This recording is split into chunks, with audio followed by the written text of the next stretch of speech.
Welcome back, everyone. Ready to dive into a topic that's, well, let's be honest, not always the most exciting, but definitely important. I hear you, but trust me, it's worth wrapping your head around, especially if you want to keep those finances secure. Exactly. So today, we're tackling life insurance, what it is, the different flavors out there, and why it might be more relevant than you think. We'll even bust some myths along the way. You know it. Okay, so first things first, when you hear life insurance, what pops into your mind?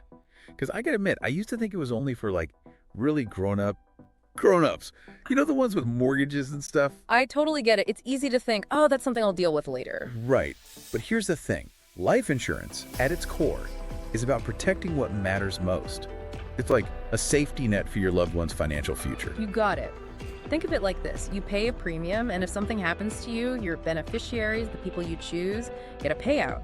This money can help cover everything from, like you said, those mortgage payments to everyday bills, even future expenses like college. Okay, that makes it way less abstract. So it's not really about you, it's about taking care of your people, even when.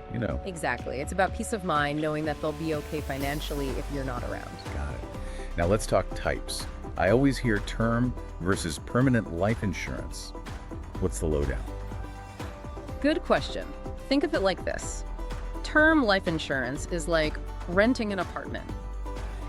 It covers you for a set period, maybe 10, 20, 30 years. So if you're just starting out and need coverage for, say, the length of your mortgage, term insurance could be a good fit. Exactly. It's often the more affordable option, especially when you're younger. Permanent life insurance, on the other hand, is more like owning a house. It sticks around as long as you do and comes with something called cash value. Cash value, huh? Sounds intriguing. It is. Basically, a portion of each premium payment goes towards building up this cash value that grows over time, almost like an investment. Ah, so it's like having coverage A&D, a savings plan rolled into one. You could say that. Now, within permanent life insurance, there are a few different flavors. Whole life, universal life, and indexed universal life. Whoa, okay, slow down. Let's break those down. What's the deal with whole life? Sure. Whole life is known for being predictable. You've got fixed premiums, guaranteed cash value growth. It's like that reliable friend always there for you. Okay, I like predictable. But what about universal life? Universal life offers more flexibility. You can often adjust your premiums and even your death benefit if your needs change. So if your life takes some unexpected turns, universal life can kind of bend with you. Exactly. And then we've got indexed universal life, or IUL as the cool kids call it. This one's a bit more adventurous. Its cash value is linked to market indexes. Meaning what exactly? I need that in plain English, please. Basically, your cash value has the potential to grow more quickly if the market does well, but there's also the chance of lower returns if the market takes a dip. Higher risk, higher reward. Got it. Got it. So, with all these options, how's someone supposed to choose what's right for them? It all boils down to your individual needs, goals, and risk tolerance. That's why talking to a financial advisor who understands these different types can be super helpful. Makes sense. Don't just blindly pick one. Yeah. Figure out what actually works for you. Okay, so we've talked about what happens if, the unexpected occurs.